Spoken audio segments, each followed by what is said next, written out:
Hey everyone, welcome back to our channel. If you're new here, please subscribe. I'd really love that if you're returning. How you doing?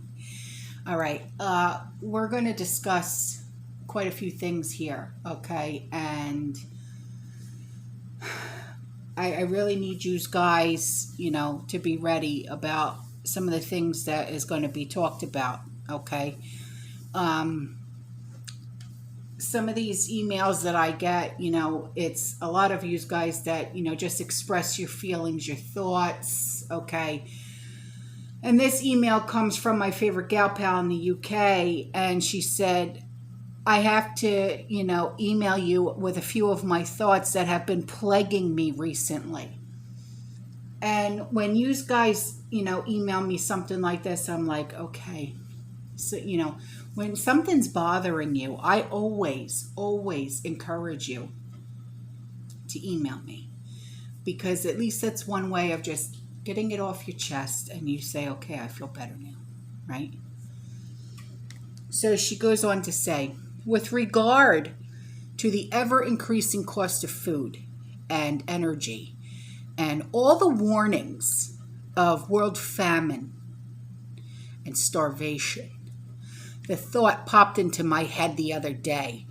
They are going to make sure we won't be able to eat, and not just due to the increased cost of food. And she's right. With rising gas and electricity prices, too, they are going to make sure we can't afford to cook the food we have so that we can eat it. So people had better make sure they have as many alternative cooking sources as possible. Yeah. I have showed you what I have here. Okay. I have put, the ideas that you guys have given me in the description box below with, safe ways of barbecuing inside the house and cooking inside the house with the butane and the this and the that, okay? And I hope that you guys have taken those ideas and put those in your preps and said, okay, I feel better now because I listen to the people in my community, okay? Because when I tell you that she is dead on balls accurate, she really truly is, okay? So she says, we may even be reduced to starting a communal fire out in the street so everyone in the street will be able to cook their food. We are being screwed every which way. Then I started thinking about R and U and the possibility of WW3.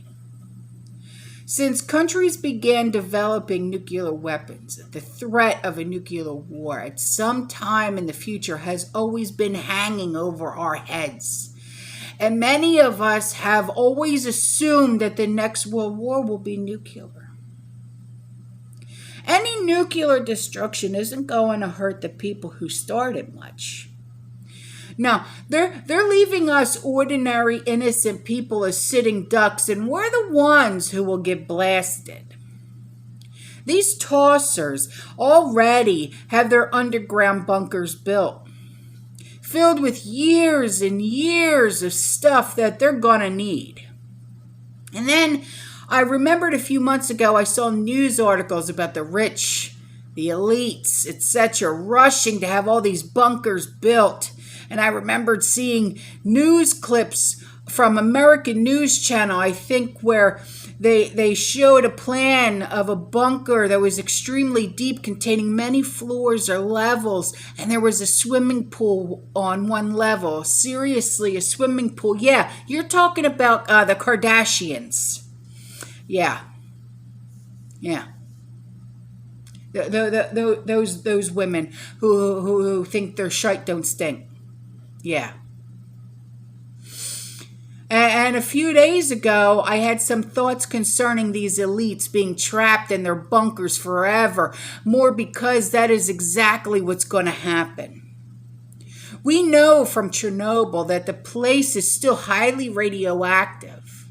after all these years, so the tossers down in their bunkers will never be able to come outside again. They'll never see the sun and the blue skies or feel the fresh air. And eventually their supplies will run out.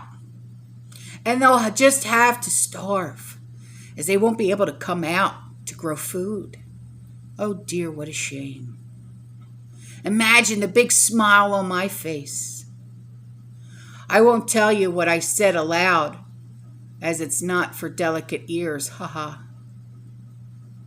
I also saw something a while ago about the rich also rushing to buy up remote islands and having bunkers built on them.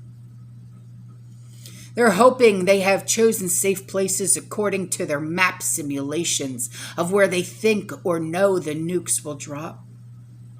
However, if many countries are involved in dropping nukes, then all of that stuff is going to find its way into the water supplies and seas worldwide. So the tossers on their private islands had better make sure they have a lifetime supply of bottled water, as they're going to need it. As we know, you cannot survive without fresh, clean water. They also got me thinking about these cretins could also be contributing to the food and bottled water supply shortages, as they're also going to be buying up stack loads of everything as well, way more than anything we've ever seen. So those are some of my recent musings. Take care and bye for now. See, this is why I love this girl, okay? She's like in my head, okay? And I can't tell you how many times I wish I could just literally just call this girl on the phone. But she's so right. She's so right on everything and every aspect. She really is. So then this was sent to me, and I'm like, wait a minute. Because this goes along. Okay, listen.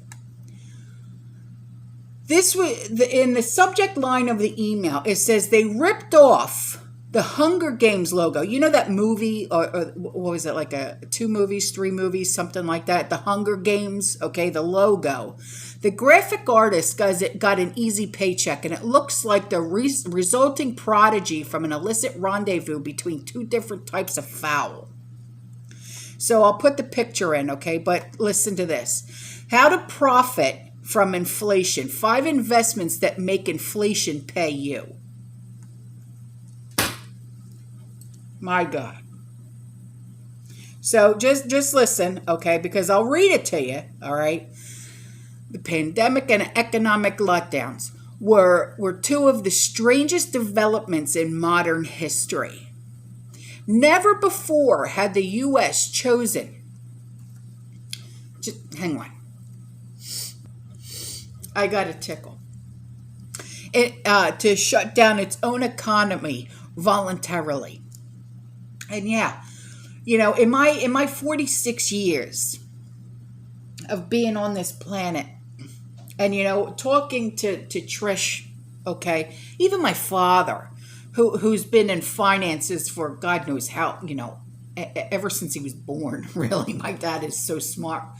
He's even said, you don't even, you know, my dad, he's 81. He doesn't even remember any of it, you know. So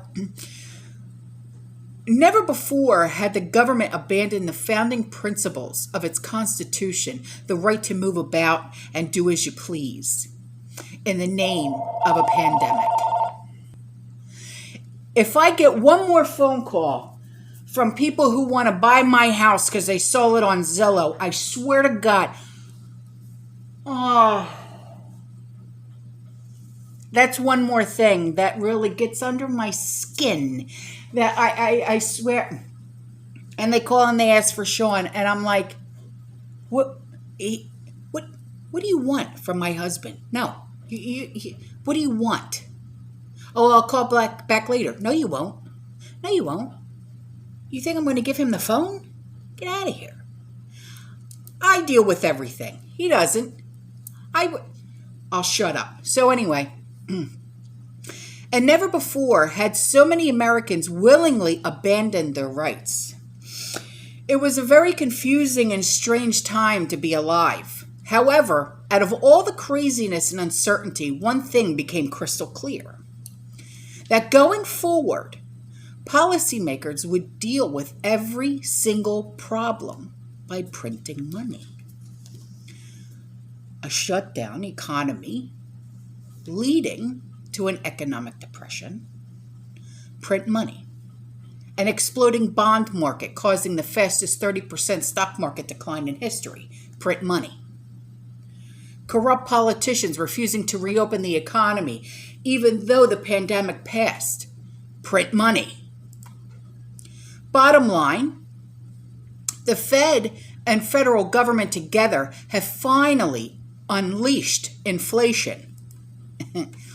And as was proved in the 70s, the only thing that can stop inflation once it enters the financial system is for the Fed to tighten monetary conditions. However, the Fed has repeatedly stated it has no intention of raising interest rates or tapering its QE program until 2022-2023. And bear in mind, inflation is already here now, with the Fed's official inflation number at 5%. BS. And real inflation well over 8%. The implications of this are as follows. Commodities have entered a new bull market. This will result in commodity prices and commodity-related stocks soaring. Gold will eventually go to new all-time highs. Stocks will bubble up before eventually crashing and losing 50% of the market value. Real estate will bubble up until rates rise to accommodate inflation, bursting that bubble.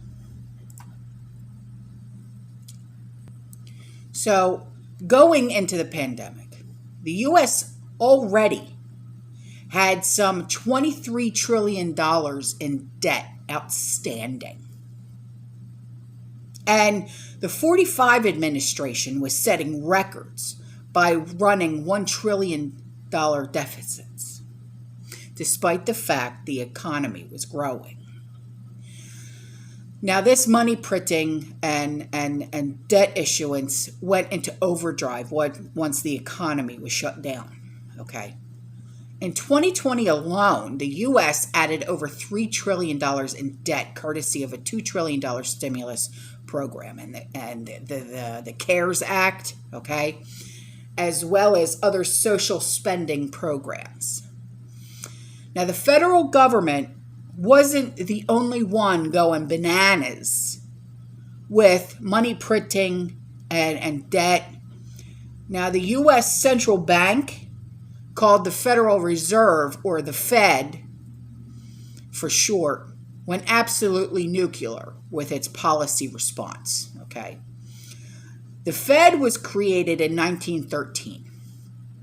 Throughout its 107-year existence, up until 2020, the Fed never bought any assets outside from U.S. Treasuries or U.S. Sovereign debt, okay, and residential mortgage-backed securities.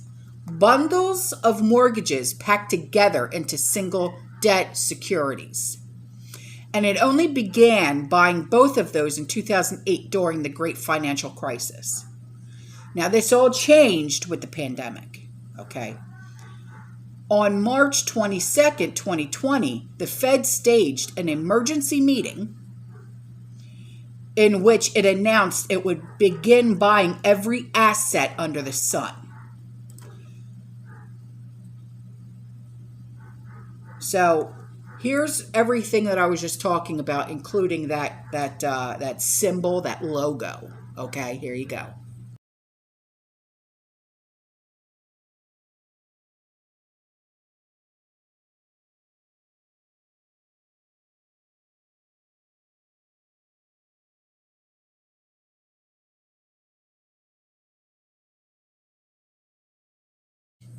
And before I go, okay, this email came in and she said, trust your gut, situation awareness. I just wanted to share an experience I had the other night upon going to work. I'm a commercial cleaner and I work after 9 p.m. at night. She said, I know, not the best schedule for a female, but listen, I love that job. Anyway, my job site is right in the middle of a relatively big plaza, but after dark, the parking lot is almost bare. My situational awareness is borderline paranoid. Head on a swivel constantly, keys in hand, etc. Carry a knife as well as being a pepper spray for safety. As I was waiting to go inside to start my cleaning, a black car with at least 2 males in the car, one in the passenger seat, one in the driver's seat, pulled up right next to me. Immediately, my alarm bell started going off. The driver motioned for me to roll down my window. I felt it in my gut that I was immediately in danger and my head was screaming to get away fast. I shook my head no, and nope, got out of there. The car proceeded to follow me. I began to drive erratically and called my husband to alert him to what was going on.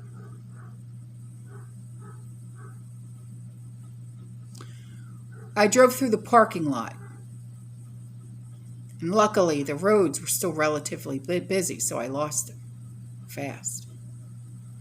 I drove for a while with no rhyme or reason to driving in a pattern. I drove until I was sure I lost them. Afterwards, I drove to my job and I was on high alert. I did my job and I got home safely. My mom called me the next day and said that there was an attempted kidnapping of a young woman at our local Target. 2 men in a car trying to talk her up and had parked right next to her car. I know we talk about this often on your channel, but please be aware of your surroundings and listen to your gut. I don't have any proof, but I feel in my gut that I was in great danger that night. I love you. Take care. I love you too. And you're right. You know, you should always trust your gut, and it could have been the same men. You don't know. Head on a swivel. Always. All right, guys, I'm out of here. I love you. You stay safe. You stay positive. You keep prepping. And as always, fear less. And always trust your gut. Always. I love you. Ciao.